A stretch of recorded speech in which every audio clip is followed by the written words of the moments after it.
we're welcoming today Professor Jennifer Lee of University of California at Irvine.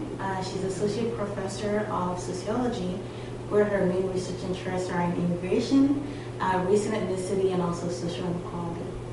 Thank you very much for coming. Thank you. Thanks for the invitation. It's a homecoming. Yeah. Professor Jennifer Lee is both an alumna of Columbia College and also of Columbia Sociology Ph.D. program. Mm-hmm. So, double welcome. Yes, the double homecoming. Yes. So, in regards to your research, I'm really interested in what you see as America's growing multiracial population, and do you see this as eroding the black and white divide, and what new trends are you seeing emerging from this growing intermarriage and interracial identifications? That's an excellent question. It's a question that I get a lot, and it's one in which I try to answer with my co-author, and we just published some diversity paradox last year in 2010, and we wrestled with the question of how today's new immigrants, who are largely Asian and Latino, are changing ideas about race. At the same time, we see growing trends in interracial marriage and a growing multiracial population, and people have speculated that given the new kind of diversity that we're seeing, we're entering a post-racial era in which race is declining in significance for all Americans. But when you start to disaggregate the larger trend by group, you see enormous intergroup differences. So you see that Asians and Latinos, about 30% of their marriages are interracial marriages. For blacks, it's only about 17%. But if you disaggregate even further and just look at U.S.-born Asians and U.S.-born Latinos, you find that about 72% of U.S.-born Asian marriages are interracial, and about 52% of U.S.-born Latino marriages are interracial. You also see the same kind of patterns among multiracial identification, with Asians and Latinos much more likely to identify multiracially than blacks. Mm-hmm. And so, on the one hand, even though these aggregate figures point to this idea that we're moving in a post-racial direction, if you look at the figures closely and separate them out by group and nativity, what you find is that Asians and Latinos follow one pattern, mm-hmm. and blacks follow another. And we argue that despite the new diversity, mm-hmm. and a blurring of the color line, that the color line that demarcates black is still the strongest. And mm-hmm. so we may have been once a black-white society. We seem to be moving mm-hmm. into a black, non-black society, which is something that Herb Gans has speculated a while back. Yeah. So what would you posit is the explanation for this black exceptionalism that you've witnessed in terms Excellent of question. marriage? Yeah. I mean, one of the things, so we did all the census data mm-hmm. analysis, and we also did census analysis to look at the multiracial reporting mm-hmm. across the country, and we also did in-depth interviews. And one of the fascinating things is that among interracial couples mm-hmm. who are Asian white and Latino white, they viewed their differences as intercultural differences. Mm-hmm. And marriage with a black partner was more interracial marriage. Mm-hmm. And one of the things we argue in the book is that there have been two competing legacies of the United States. There's a legacy of immigration, and there's a legacy of race. Mm-hmm. And these two paradigms can exist and be mutually exclusive.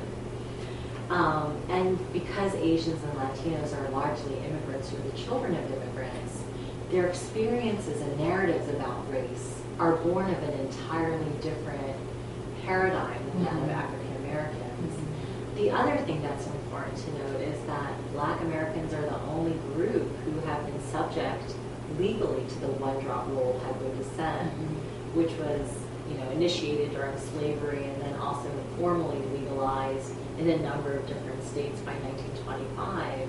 In 1930, the census was the first time where blacks, no matter what racial mixture you were coded as black.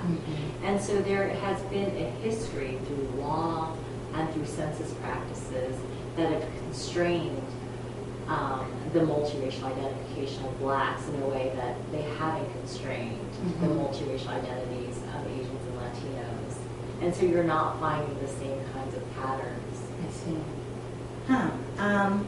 Well, do you see this as reflecting the social mobility, whether it be among second-generation immigrants or native born Americans? Do you see this black exceptionalism and then also fluidity of the intermarriage between people perceived as sharing a race, if not a culture?